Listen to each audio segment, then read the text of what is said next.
Hey guys, it's Ben the Coin Geek at Old Pueblo Coin, and today we're going to look a little closer at a series that's kind of fun to collect if you can, if you want to find a little avenue to collect that's not a big set. We've got this war nickel collection. So some of you may not like Jefferson Nickels because of the eye appeal and the look, but as soon as you get the silver coins from the 1940s, they're about 40% silver and the rest is alloy. You'll see that they're much nicer looking than just your typical nickel.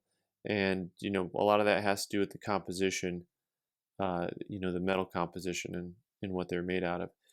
So the other thing that's nice about it is that you can put a set together, and it's only 11 coins. They made them from 42 to 45. In 42, they made the regular nickel also. So sometimes you'll hear the 42 referred to as a type 2. All right, let's take a closer look at some of these bad boys here. So this is a cool old set. It's got all the coins uncirculated, and surprisingly, these coins uncirculated really look quite nice. So for those of you who kind of dislike the Jefferson nickel because it's just kind of a boring looking coin, these actually, I think, look really nice in uncirculated condition. Most of these coins you can buy raw uncirculated coins for $8 to $15 for most of them. Let's take another zoom out here and talk a little bit more about the series. There's a couple things to know about these guys, and that is that they can become more expensive if you have a stronger strike. So they'll talk about having full steps. If you ever see them talking about full steps, what they're talking about is this part of the building on Monticello where the steps are. So typically, especially the San Francisco mint coins, you'll see a coin like this where there are literally no steps left on the coin. And then here we're looking at a Denver mint coin. That is as close as you're going to get to full steps in this series. But you see all those segregated lines there? That is the full step. And they want to be able to count all 5 lines. You'll see a lot that are in between where you'll have like this. You can see some of the lines, but maybe not all of them. This one is a good example. See how strong the lines are on the right side?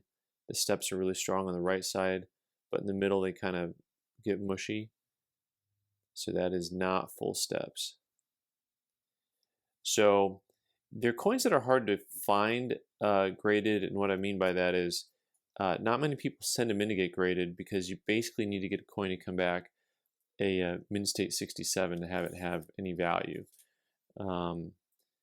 So one of the things that the coins you will see is if you get a 67 full steps, oftentimes it'll be $300, $400 or more. So a high grade coin with full steps is going to be the way to get most of your money.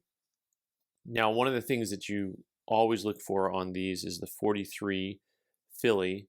It has a couple of varieties on it, actually. It has the 3/2 variety, and it also has a double die obverse, sometimes called the double eye, because the doubling you can actually see right at the eyeball. And this coin is not doubled, so I'll show you in the book what it looks like. By the way, if you ever go through the Cherry Pickers book, you'll find out really quick why people like doing this stuff, because there's so many neat varieties.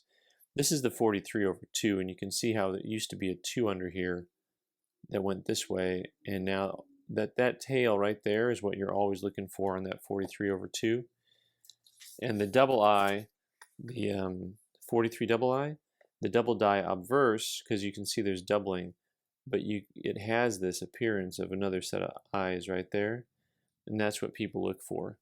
The other one that you always look for is the 45p double die reverse. By the way, that's a coin you can find oftentimes, just in dealers' loose coins, but you don't see them very often uncirculated. So you're going to look for really clear doubling on the lettering, and I'll show you once again in Cherry Pickers what that looks like. It's really easy to spot once you see one in front of you. It's pretty unmistakable because the doubling is really clear. Sometimes this O is just, you can almost see just 2 O's all the way across. the coin actually, the doubling gets more dramatic the farther to the right you get. You see how there's just a little doubling and it gets a little farther and farther. Same thing here, almost no doubling. And each letter that you go across, the doubling gets more and more dramatic. So that's a quick overview of the not the Civil War nickels, the war nickels. By the way, the reason they went to silver, something I should have mentioned right away, is because they were taking the copper out of these things for the war. So they were like, hey, we'll just put silver in there instead. That works for our other coins. We need the copper for shell casings, etc., etc. I really haven't tried to high grade Jefferson Nickels because you really need to get, like I said, 67 full steps. There's some gorgeous coins in this set, but once again, I just don't know that they would actually make the grade that I'm hoping for, as nice as these coins are. So, see, this one's really nice. I like the toning on that.